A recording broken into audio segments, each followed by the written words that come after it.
Hello student, कैसे हैं आप।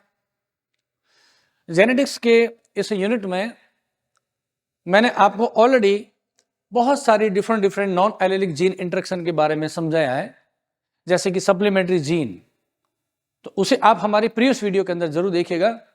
आज हम नॉन एलेलिक इंटरेक्शन का एक स्पेशल टॉपिक शुरू करने वाले हैं, जिसका नाम है complementary gene. What is the mean of complementary gene. इसको शुरू करने से पहले इसके वर्ड के अर्थ को समझना है। वर्ड मीन क्या है। Complement, what is the mean of complement. Here I am writing the word mean complement. This complement word is derived from a Latin word और जिसका इंग्लिश में अर्थ होता है टू कंप्लीट। इसका इंग्लिश में क्या अर्थ होता है? To complete. अभी हम एग्जाम्पल से समझेंगे कि इसका मतलब क्या है। यहां पर केवल शब्द को समझिएगा कि कॉम्प्लीमेंट्री जो वर्ड है वह कॉम्प्लीमेंट से बना हुआ है। ये एक लैटिन वर्ड था और इसका सरल भाषा में अर्थ होता है टू कंप्लीट, यानी कि पूर्ण करना। दो अधूरी चीजें हैं, ऐसी अधूरी चीजें हैं कि जिनको मिला दें तो वो चीज कंप्लीट हो जाती है। यानी कि दो ऐसी जीन्स हैं जो दोनों ही कैसी है? इनकम्प्लीट है, कोई भी एक इफेक्ट को जनरेट नहीं कर पाती है। ऐसी दो जीन्स है और वो जीन्स दोनों जब एक दूसरे के साथ में आती है तो कंप्लीट हो जाती है और कंप्लीट एक्सप्रेशन करके एक नए ट्रेड को जनरेट करती है। इसीलिए ऐसी जीन्स को हम क्या बोलते हैं? कॉम्प्लीमेंट्री जीन्स कहते हैं। शब्दों को समझना बहुत जरूरी होता है। अगर मैं एक बार और रिपीटेशन करता हूं कि कॉम्प्लीमेंट्री जीन्स का मतलब क्या है। हम मान लेते हैं कि ये दो जीन्स है, ये ए जीन है और ये बी जीन है। A gene is unable to express a particular trait and this B gene is also unable to express a particular trait. But whenever these A and this B gene comes into a common progeny, जब A और B gene किसी एक संतति में पहुंच जाती है तो दोनों जीन्स मिल करके आपस में इंटरेक्शन करके एक नया ट्रेट जनरेट करते हैं। दोनों इनकम्प्लीट थी, आपस में मिल गई तो कंप्लीट हो गई और अपना इफेक्ट को शो किया। इसलिए इन जीन्स को क्या बोलेंगे? Complementary to each other. These genes are the complement showing the complementary interaction. ये तो इसकी सरल भाषा में हमने डेफिनेशन को आपको समझाया। अभी हम एक एग्जाम्पल के माध्यम से समझेंगे कि कॉम्प्लीमेंट्री जीन क्या होती है, ये अपना इफेक्ट कैसे शो करती है। एक प्लांट है जिसका नाम है लेथाइरस ओडोरेटस। प्लांट का नाम है लेथाइरस ओडोरेटस, जिसको हम स्वीट पी भी बोलते हैं। यहां भी आप पिक्चर देख पाएंगे कि लेथाइरस ओडोरेटस स्वीट पी है, वो कैसा होता है। लेथाइरस ओडोरेटस में दो टाइप के फ्लावर्स बनते हैं, व्हाइट फ्लावर बनते हैं और कुछ स्पीसीज में पर्पल बनते हैं। तो देखते हैं कि ये किस तरीके से इन प्लांट्स में डिफरेंट कलर के फ्लावर्स जनरेट होते हैं। तो उसको जेनेटिकल इंटरेक्शन के माध्यम से समझते हुए जाएंगे। तो टॉपिक का नाम क्या है? हम इस कॉम्प्लीमेंट्री जीन को लेथाइरस ओडोरेटस फ्लावर है उसके एग्जाम्पल से इसको समझेंगे। लेथाइरस ओडोरेटस, ओडोरेटस ये एक प्लांट है, बॉटनिकल नेम है। आप जानते हैं each and every animal zoological name और the botanical name consisted of two words, the genus and the species in the binomial nomenclature. तो लेथाइरस है जीनस है, ओडोरेटस इसकी स्पीसीज है। और इसका कॉमन जो नेम है जिसको हम सामान्य भाषा में पहचानते हैं उसे हम इसे कहते हैं स्वीट पी बोलते हैं। और मैंने आपको ये कहा कि ये जो स्वीट पी है इसमें दो टाइप के फ्लावर्स बनते हैं। फ्लावर्स का कलर दो है, कौन कौन सा है? व्हाइट फ्लावर इनमें हो सकते हैं और उसके अलावा इनमें पर्पल फ्लावर्स बनते हैं। व्हाइट फ्लावर और पर्पल फ्लावर बनते हैं।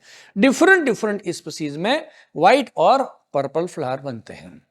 अभी हम समझते हैं कि पहले इसके पीछे की बायोकेमिकल रिएक्शंस क्या है, किस कारण से which metabolic activity control the synthesis of that particular purple color. That purple color, the responsible pigment for the purple color is the anthocyanin.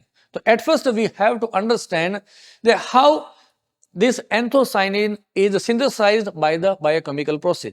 जैव रासायनिक क्रिया के द्वारा ये एंथोसाइनिन कैसे बनता है, एक छोटी सी रिएक्शन को आप समझेंगे, बहुत इजी काम है। एक कोई केमिकल प्रिकर्सर है, प्रिकर्सर, आप जानते हैं प्रिकर्सर का मतलब क्या होता है। जैसे अगर सरल भाषा में कहें, आपने केमिस्ट्री में पढ़ा हुआ है कि कोई ए प्रोडक्ट है, ए और बी रिएक्ट करके एक सी प्रोडक्ट बनाते हैं। ए और ए कोई सबस्ट्रेट है, यानी कि अभिक्रिया कारक है, वो रिएक्शन करके एक उत्पाद बी बनाता है, तो इसको हम क्या बोलेंगे, प्रिकर्सर कहेंगे। हिंदी में कहते हैं पूर्ववर्ती अणु, प्रिकर्सर मॉलिक्यूल बोलते हैं। तो ये जो प्रिकर्सर है, इसमें कोई कलर नहीं होता है, और ये प्रिकर्सर क्या करेगा, एक एंजाइम है, नाम मैं यहां पे लिख देता हूं, बहुत सरल टॉपिक है, आप समझते जाएंगे। मैंने नाम रख दिया, ये कोई एंजाइम 1 है।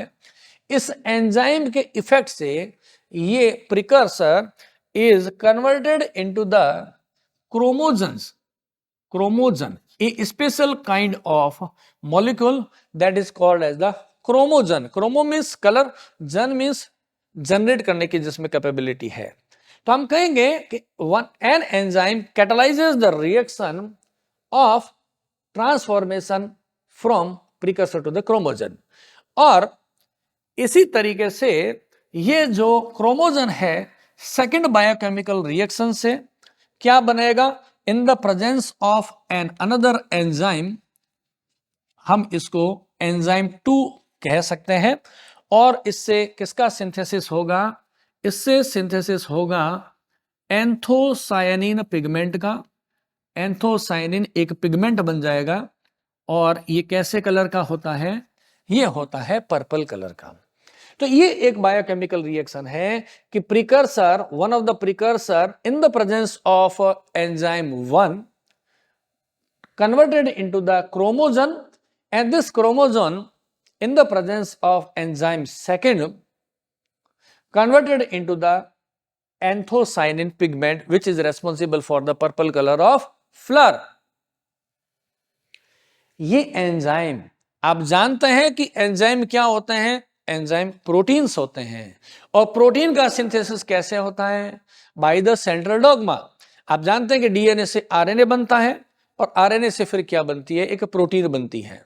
तो यहां पे हमने कहा कि ये जो एंजाइम है, ये एंजाइम, इस एंजाइम के सिंथेसिस के लिए रेस्पॉन्सिबल जो जीन है उसका नाम है gene C, one of a gene, gene C. This gene is the part of the DNA. This gene synthesized by the process of transcription and translation एक प्रोटीन बनाएगी, कौन सी है, वो है एंजाइम 1 है। सिमिलरली एक और जीन है, जीन, उसका नाम है जीन पी, से हम उसको डिनोट करते हैं।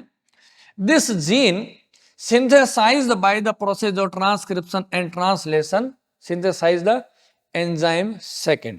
Okay, means if these enzyme first and second are present, then precursor is converted into the anthocyanin. हमने कहा कि जीन सी है, वो क्या करेगी, एक एंजाइम बनाएगी, और वो एंजाइम क्या करेगा, प्रिकर्सर को क्रोमोजन में रूपांतरित कर देगा। अगर जीन पी है, वो क्या बनाएगी, एक एंजाइम 2 बनाएगी, और ये एंजाइम है इस क्रोमोजन को एंथोसाइनिन में बदल देता है। एकदम सिंपल सी बात है, इस डायग्राम में हमें समझ में आ रही है। अब आप थोड़ा सा सोचिए कि which genes are responsible for the conversion of precursor into the anthocyanin. दोनों जीन्स की जरूरत है। इस प्रिकर्सर को अगर हमें एंथोसाइनिन बनाना है तो हमें जीन सी और जीन पी दोनों की आवश्यकता है। अगर मान लेते हैं कि जीन सी प्रेजेंट है और पी एब्सेंट है, जीन सी प्रेजेंट है तो ये इस प्रिकर्सर को क्रोमोजन में बदल देगी, परंतु अगर जीन पी नहीं है तो क्रोमोजन का बदलाव एंथोसाइनिन में नहीं होगा, तो फ्लावर पर्पल कलर के न रह करके व्हाइट कलर के रह जाएंगे। सिमिलरली इसका आप समझें कि जीन सी एब्सेंट है और जीन पी है वो प्रेजेंट है। तो जीन सी जब एब्सेंट है तो क्या होगा, इस प्रिकर्सर से क्रोमोजन नहीं बनेगा। जब क्रोमोजन नहीं बनेगा और जीन पी अगर प्रेजेंट होगी तो भी क्या होगा, रिजल्ट नहीं आएगा। तो इसको मैं आपको क्लियर करने के लिए एक को सिंबॉलिक फॉर्म में लिख देते हैं। यहां पे देखिए सिंबॉलिक, अगर जीन सी हमने कहा प्रेजेंट है और जीन पी है वो है एब्सेंट है, तो जीन पी प्रेजेंट है तो ये प्रिकर्सर बन गया क्रोमोजन, जीन ये वाली एब्सेंट है, पी एब्सेंट है तो ये एंथोसाइनिन नहीं बनेगा, तो फ्लावर का कलर क्या रह जाएगा, व्हाइट रह जाएगा। सिंपल।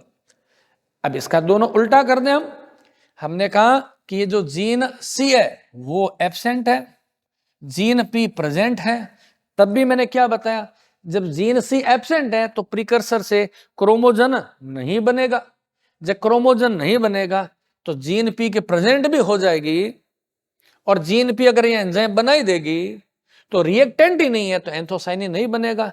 अगेन फ्लावर कैसे रह जाएंगे, व्हाइट कलर के फ्लावर ही रह जाएंगे अगेन।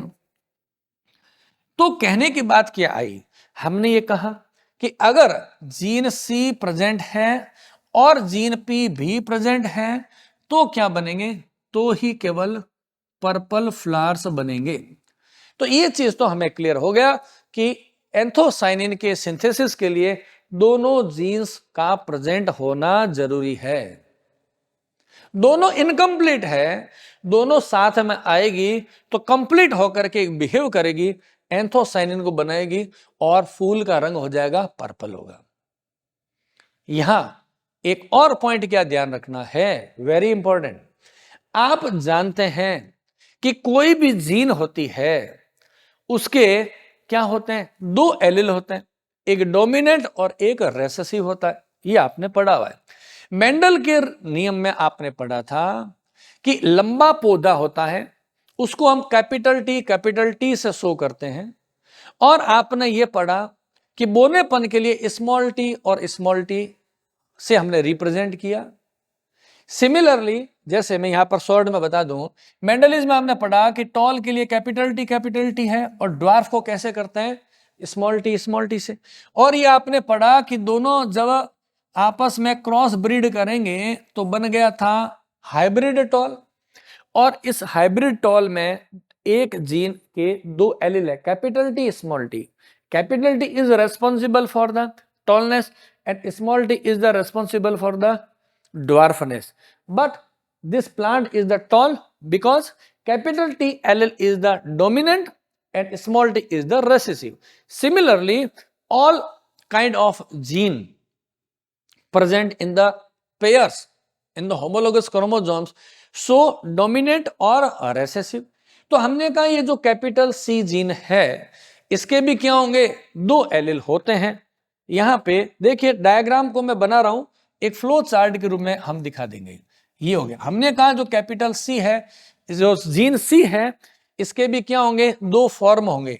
एक तो होगा कैपिटल सी, इस कैपिटल सी को हम क्या कहते हैं, ये इसका है डोमिनेंट वर्जन है, प्रभावी प्रकार है।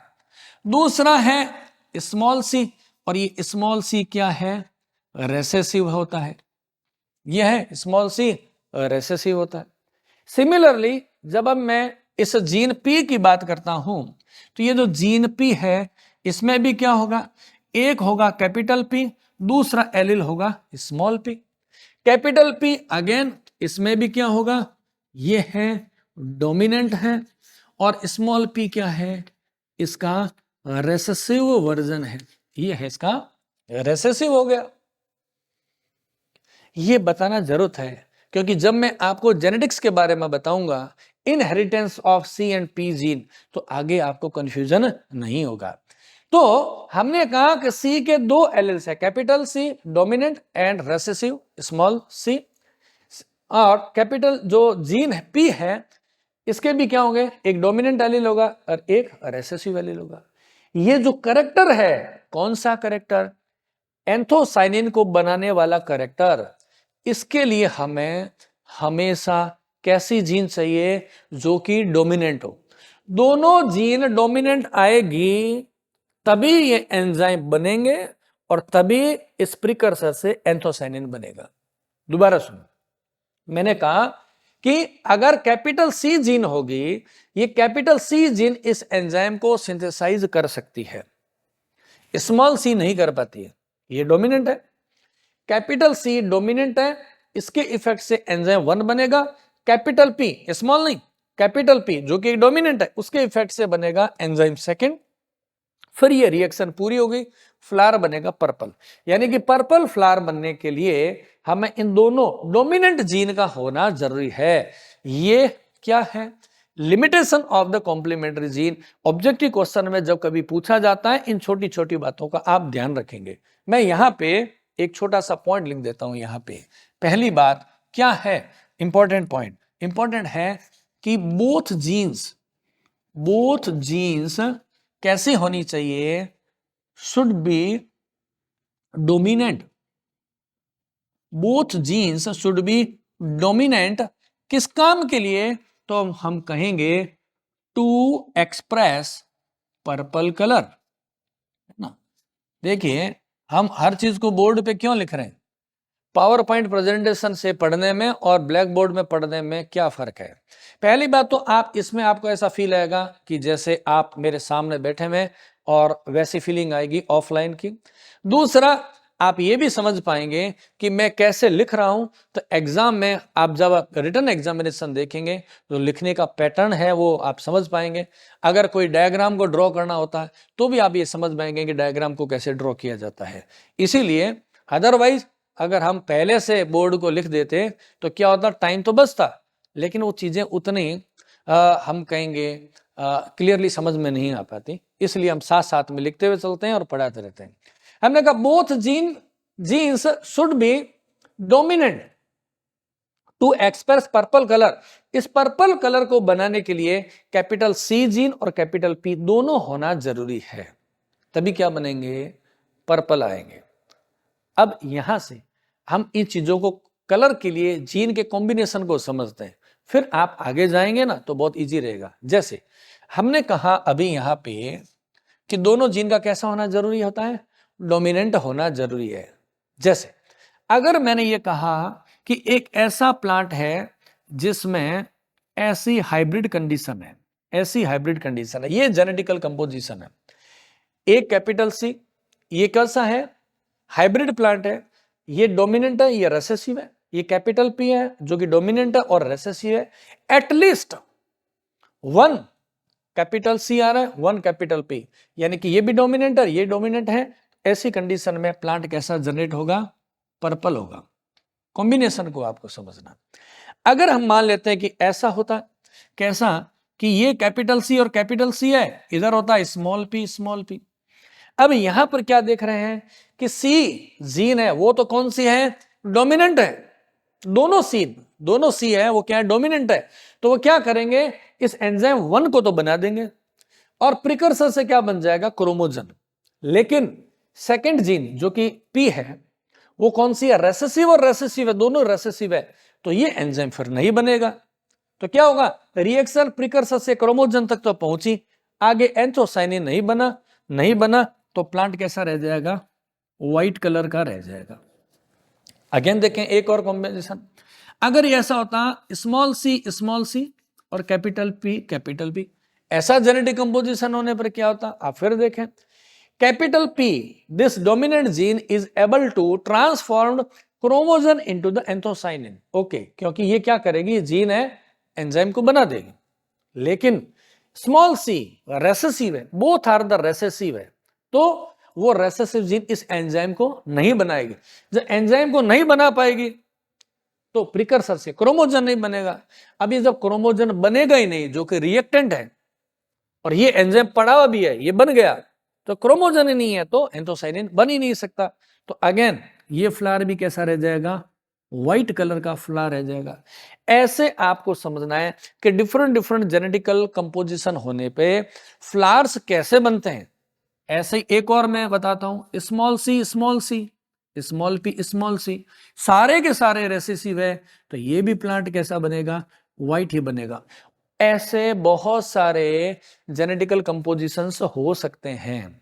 ये तो मैंने आपको कुछ एग्जाम्पल दिया है कि जब हम इस कैरेक्टर की इनहेरिटेंस को समझेंगे तो उस समय आपको ये रटना ना पड़े, रॉट लर्निंग ना करनी पड़े कि कौन से जेनेटिकल कंपोजिशन से कौन से कलर के फ्लावर बनते हैं। तो यहाँ पे ये एक फ्लो चार्ट जो बना हुआ है बायोकेमिकल प्रोसेस का, इसको आप समझ लेंगे और इसको समझ लेंगे तो आपको इनहेरिटेंस समझने में बिल्कुल भी दिक्कत नहीं आएगी। यहाँ पे हम इस सारे प्रोसेस को नॉन एलेलिक इंटरेक्शन क्यों कहते हैं, ये पहले प्रीवियस वीडियो में भी हमने एक्सप्लेन किया हुआ है कि नॉन एलेलिक इंटरेक्शन क्यों कहते हैं, फिर भी मैं यहाँ पे आपको छोटा सा और क्लियर कर देता हूं। आपने पढ़ा हुआ है कि जैसे ये एक क्रोमोजोम हो गया, ये हो गया क्रोमोजोम, और ये इसका हो गया होमोलोगस क्रोमोजोम जिसको हम बोलते हैं समजात गुणसूत्र। दोनों क्या है, होमोलोगस क्रोमोजोम्स है, यानी कि समजात गुणसूत्र है। यहाँ पे अलग चीजों समझें, जैसे मैं अगेन एक बार मटर के प्लांट का एग्जाम्पल देता हूं, फिर आप कहीं भी इसको अप्लाई कर ले। हमने कहा मटर के प्लांट में एक कैरेक्टर है, उसको बोलते हैं हम हाइट बोलते हैं। एक कैरेक्टर है उसको हम क्या बोल रहे हैं, हाइट बोलते हैं। ये हमने लिख दिया हाइट। और ये जो हाइट कैरेक्टर है इसके दो क्या है एक्सप्रेशंस है, या तो हो गया टॉल और ये या क्या हो गया ड्वार्फ। ये आपने पढ़ा हुआ है कि मटर में पौधे या तो टॉल होते हैं या ड्वार्फ होते हैं। हमने ये भी पढ़ा कि ये जो टॉलनेस है इसके लिए जीन कौन सी होती है, कैपिटल टी, और ड्वार्फनेस को हम किससे दर्शाते हैं, स्मॉल टी से। ये दोनों जीन्स एक ही कैरेक्टर के दो रूप है।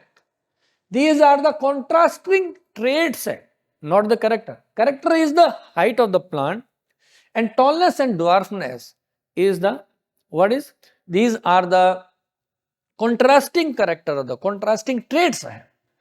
तो ये एक ही कैरेक्टर की दो जीन्स हैं, तो ये जब कभी भी हेट्रोजाइगस कंडीशन में आएगी तो क्या होगा, यहां पर पोजीशन रहेगी कैपिटल टी की, यहां पर पोजीशन रहेगी स्मॉल टी की, यानी कि होमोलोगस क्रोमोसोम्स के सेम लोकस पर ये दोनों जीन्स रहती है। Locus means location of the gene, locus उससे बना हुआ है, ये क्या रहेगी, सेम लोकस के ऊपर है। ऐसे ही मटर के प्लांट में आपने जैसे आपने पढ़ा हुआ है, मेंडल ने 7 पेयर्स ऑफ कॉन्ट्रास्टिंग कैरेक्टर का सिलेक्शन किया था, ठीक है ना। उसमें मान लेते हैं कि शेप ऑफ द सीड का कलर मान लेते हैं, सीड का कलर येलो और ग्रीन, ये बताया। तो यहां पर येलो के लिए है वाई जीन और यहां पर ये जीन है ग्रीन के लिए आगे, ठीक है ना। येलो और ग्रीन के लिए जीन है, ये डोमिनेंट है और ये रेसेसिव है। और ये क्या बता रहा है, ये कैरेक्टर कौन सा है, ये है आपका colour of seed. Colour of seed, colour of seed में हमने क्या कहा, कौन कौन से फॉर्म हो गए, येलो हो गया और ग्रीन हो गया। अगेन यहां पर भी आप देखें, ध्यान से समझिएगा, कंफ्यूज नहीं होना।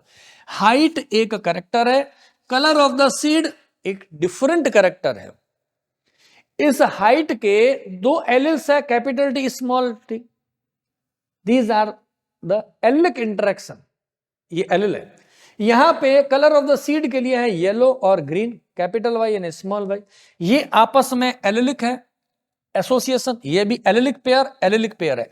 लेकिन जब हम इनका कंपेयर करते हैं कैपिटल टी का इस वाई के साथ, तो ये क्या हो गया, नॉन एलिलिक है। Allelic genes capital T small T क्या है, एक ही कैरेक्टर की जीन्स है जो होमोलोगस क्रोमोसोम्स में सेम पोजीशन पर है, सेम लोकस पर, इसलिए एलिलिक है। ये दोनों भी आपस में कैपिटल वाई स्मॉल वाई, ये भी एलिलिक है। लेकिन जब इन दोनों का कंपैरिजन करेंगे तो ये क्या होगी, नॉन एलिलिक होगी। दोनों अलग अलग कैरेक्टर के लिए है ये। तो यहां पर भी जो कैपिटल सी और कैपिटल पी है, ये कैसी है, नॉन एलिलिक जीन्स है, नॉन एलिलिक जीन्स है। दोनों का काम भी अलग कर है। ये इसका कैरेक्टर है एंजाइम 1 को बनाना और इसका कैरेक्टर है एंजाइम 2 को बनाना। इसीलिए हम सारे ये जो सप्लीमेंट्री जीन, कॉम्प्लीमेंट्री जीन और आगे भी पढ़ेंगे इनहिबिटरी एपिस्टेसिस है, इनको क्या बोलते हैं हम इसको बोलते हैं नॉन एलिलिक इंटरेक्शन। अब जो बात बोल रहा हूं उसको ध्यान से सुनिएगा, फिर हम आगे शुरू करेंगे। मेंडलिज्म के एक्सपेरिमेंट में आपने पढ़ा था, in the dihybrid cross we receive the phenotypic ratio is the 9:3:3:1। लक्षण प्रारूप अनुपात आपको प्राप्त हुआ था 9:3:3:1। और मेंडल ने किस पे काम किया था? एलिलिक जीन्स पे काम किया था, एलिलिक इंटरेक्शन पे काम किया था। ये सारे कैसे नॉन एलिलिक इंटरेक्शन है, इसलिए इनकी F2 जनरेशन में कभी भी रेशियो 9:3:3:1 9:3:3:1 कभी भी नहीं आता है। इसीलिए हम इनको समझते हैं ये मेंडलिज्म से थोड़ा डिफरेंट काइंड्स ऑफ इनहेरिटेंस है। इनको हम नॉन मेंडलियन इनहेरिटेंस भी बोल सकते हैं। तो ये अभी हमने आपको पूरी आउटलाइन बताई है। अभी हम इसकी इनहेरिटेंस को समझेंगे एक लेथाइरस ओडोरेटस के एग्जांपल से, कि जो लेथाइरस ओडोरेटस होता है उसमें व्हाइट और पर्पल फ्लावर बनते हैं। उनकी one generation to another generation है, वो वंशांगति कैसे होती है, इनहेरिटेड कैसे होते हैं उसको। तो अभी हमने बोर्ड में इस साइड अभी शुरू करते हैं और अभी समझेंगे। तो अभी हम कॉम्प्लीमेंट्री जीन्स के बारे में लेथाइरस ओडोरेटस में जीन्स के इनहेरिटेंस से समझेंगे। देखिए यहां पर मैं पहले प्लांट का नाम लिख देता हूं। अगेन प्लांट का नाम है लेथाइरस ओडोरेटस। लेथाइरस ओडोरेटस को हम कहते हैं कॉमनली स्वीट पी बोलते हैं। ये हो गया प्लांट। और मैंने जैसा कि आपको बताया कि ये जो प्लांट है इसमें दो टाइप के फ्लावर्स बनते हैं, व्हाइट और पर्पल। यहां पे इसको समझाने के लिए मैं लेथाइरस ओडोरेटस के दो व्हाइट प्लांट्स को ले रहा हूं और उसमें क्रॉस कराएंगे जिनका जेनेटिकल कंपोजिशन डिफरेंट होगा, कलर व्हाइट ही है। तो यहां पे मैं लिख रहा हूं एक प्लांट लिया हमने पहले व्हाइट और उसका अगेन मैं क्रॉस कराने जा रहा हूं एक दूसरे व्हाइट प्लांट के साथ। And what is the composition, genes composition. इस वाले व्हाइट में दो जीन है, कैपिटल सी और ये दूसरी वाली है स्मॉल पी और स्मॉल पी। सिमिलरली इसमें इस सेकंड में ये वाली है स्मॉल सी और ये वाली है कैपिटल पी और कैपिटल पी। ये इनका जेनेटिकल कंपोजिशन। अभी मैंने आपको ऑलरेडी समझाया था कि these genes capital C and capital P are incomplete. जब सी और पी दोनों साथ में आते हैं तो एंथोसाइनिन कलर बनाते हैं, जैसा कि मैंने अभी आपको समझाया। यहां पे साथ में मैंने यह भी कहा कि इस इंटरेक्शन के लिए कैपिटल सी और कैपिटल पी यानी कि सी और पी दोनों जीन्स का डोमिनेंट होना जरूरी होता है। यहां पे देखें तो सी है डोमिनेंट जीन है और पी कैसी है, रेसेसिव है। इसलिए एंथोसाइनिन का सिंथेसिस नहीं होगा, पर्पल फ्लावर नहीं बनेंगे, तो फ्लावर कैसे बनेंगे, व्हाइट। और इस प्लांट में भी क्या हुआ, स्मॉल सी रेसेसिव जीन्स है और ये है डोमिनेंट जीन है। तो दोनों सी और पी के डोमिनेंट होना जरूरी होता है तब पर्पल बनता है, लेकिन ऐसा नहीं है तो ये भी क्या होंगे, व्हाइट। दोनों ही प्लांट व्हाइट कलर के हैं लेकिन जेनेटिकल कंपोजिशन है दोनों में डिफरेंट है। इसको आप ध्यान से देखिएगा। अब इसमें हम बात करें कि गैमेट्स कैसे बनेंगे। गैमेट ऐसे बनेंगे, दोनों में से दो सी में से एक आ गया कैपिटल सी एल और दूसरा है स्मॉल पी। सिमिलरली यहां पे स्मॉल पी और ये हो गया कैपिटल पी। ये यहां पर इनके क्या बन गए हैं, गैमेट्स। आप जानते हैं कि गैमेट्स का जेनेटिकल कंपोजिशन कैसे होते हैं। Gametes are the haploid in structure, इसलिए हैप्लॉइड है, अगुणित है, तो दो में से एक, इन दो में से एक को लिया। सिमिलरली यहां, क्योंकि आप जानते हैं गैमेटोजेनेसिस कैसे होता है, by the oogenesis, by the meiosis process, अर्धसूत्री विभाजन के द्वारा युग्मकों का निर्माण होता है। इसलिए गुणसूत्र कैसे हो गए, आधे हो गए। और ये इसके क्या है, गैमेट्स है। अब ये दोनों गैमेट्स जब क्या करेंगे, फर्टिलाइजेशन करेंगे, तो क्या हुआ, ये देखिए कैपिटल सी उसके बाद स्मॉल सी, ये लिखने का फिक्स पैटर्न होता है। अगेन पहले लिखेंगे हम कैपिटल पी को, फिर लिखेंगे स्मॉल पी। जब कभी भी एलिल्स को लिखते हैं डोमिनेंट को पहले लिखते हैं, रेसेसिव को बाद में लिखते हैं। तो ये हमारे पास में F1 जनरेशन में एक प्लांट आ गया, F1 जनरेशन का। इसका कलर कैसे होगा, रटने की जरूरत नहीं है, समझना है। Both dominant genes are available, capital C and capital P, both genes are available. This first gene can synthesize the enzyme first, जैसा कि मैंने अभी आपको बायोकेमिकल रिएक्शन में बताया था। एंजाइम फर्स्ट को लिए रेस्पॉन्सिबल है, और ये वाली जो पी जीन है, कैपिटल पी है, ये क्या करेगी, ये बना देगी सेकंड एंजाइम, ठीक है ना। और मैंने ये कहा कि ये जो एंजाइम बनेगा इस कैपिटल सी के इफेक्ट से वो क्या करेगा, वो बना देगा प्रिकर्सर को क्रोमोजन में, और ये क्रोमोजन को एंथोसाइनिन में। इसलिए ये प्लांट का कलर, इस फ्लावर का कलर कैसा होगा, इसमें आएंगे पर्पल फ्लावर्स जनरेट होंगे। चीजों को टेक्निकली समझने की जरूरत है, कंफ्यूज नहीं होना। ये तो हो गई F1 जनरेशन। अब बात कर रहे हैं F2 जनरेशन में प्लांट्स कैसे होंगे। तो पहले इसका गैमेट फॉर्मेशन देखते हैं। इस F1 जनरेशन में गैमेट्स कितने टाइप के बनेंगे। यहाँ पे मैं ऐसे लिख देता हूं, गैमेट्स बनेंगे 4 टाइप के। कौन कौन से, बहुत सरल है समझना, जो बता रहा हूं उसको क्लियरली देखें। यहां पे मैं एक बार इसके जेनेटिक कंपोजिशन को उतार देता हूं, capital C small, capital P small P. अब देखिए मैं जैसे एरो लगा रहा हूं वैसे समझते जाइएगा। ये वाला कैपिटल सी इस पी के साथ हुआ तो क्या बन गया, गैमेट्स बन गए कैपिटल सी और ये कैपिटल पी। दोनों कैसे हैं, डोमिनेंट एलील है। अगेन ये वाला कैपिटल सी इसके साथ आया तो क्या बना, एक आया डोमिनेंट एलील और दूसरा है स्मॉल पी रिसेसिव एलील। यहां पर देखें अब ये स्मॉल सी इस पी के साथ आएगा तो क्या हुआ, ये हुआ small C and capital P. और आप ये देखें ये वाला स्मॉल सी अब इससे जुड़ेगा तो क्या बना, दोनों ही कैसे हो गए हैं, स्मॉल सी और small P, both alleles are the recessive.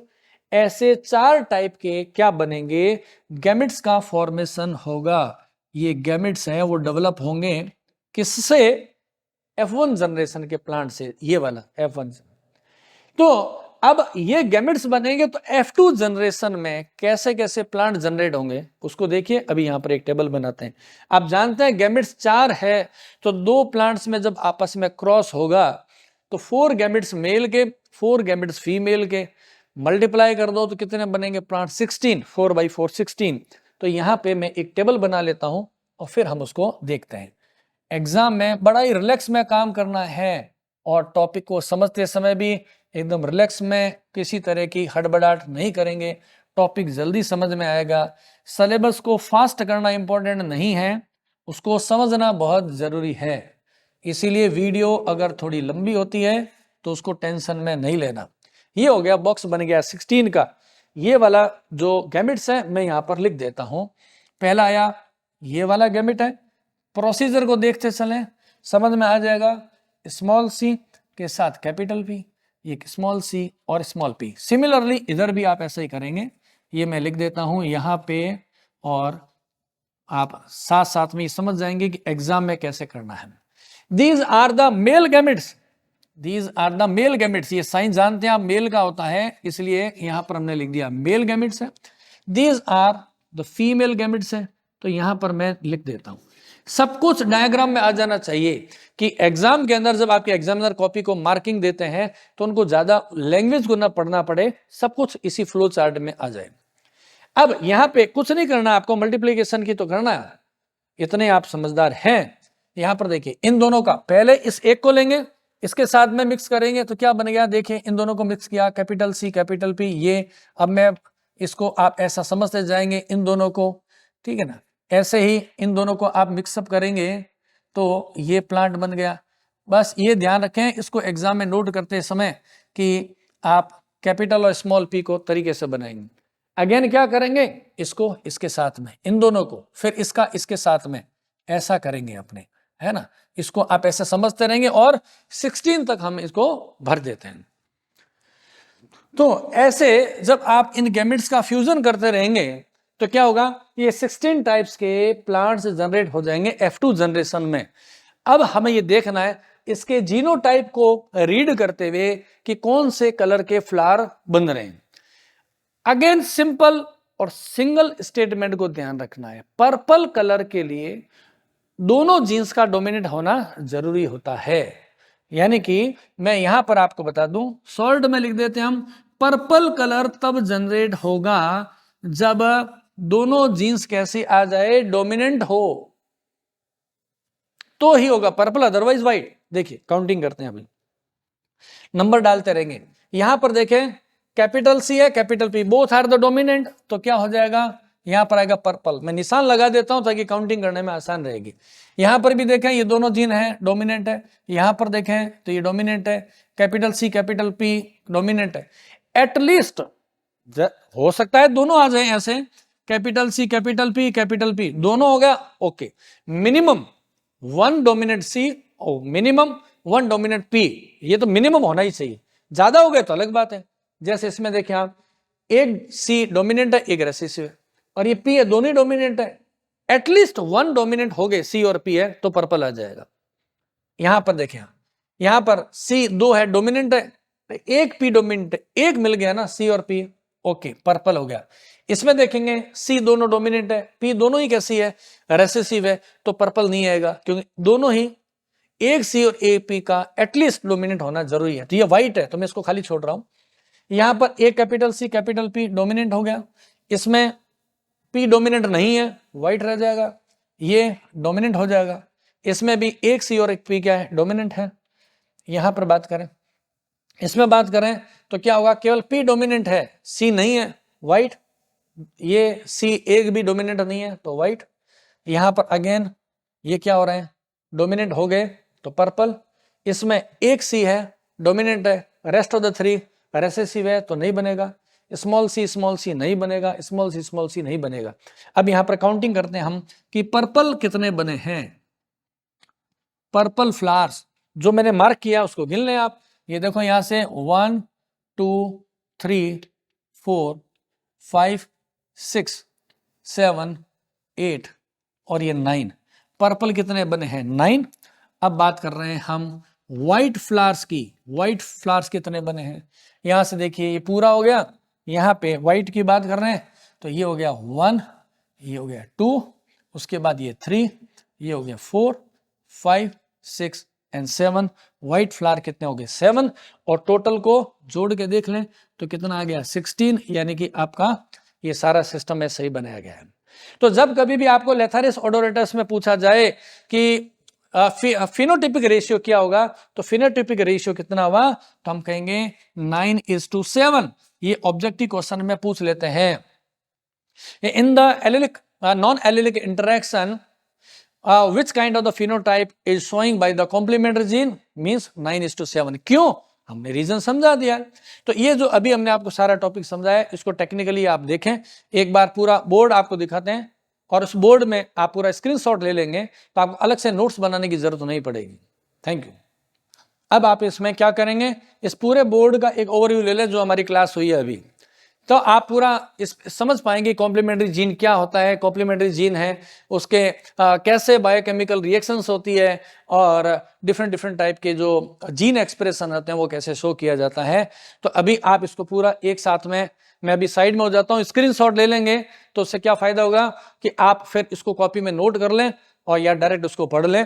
Language लिखने की एग्जाम में जरूरत नहीं पड़ेगी और डिफरेंट ऑब्जेक्टिव क्वेश्चन है वो बनते रहेंगे।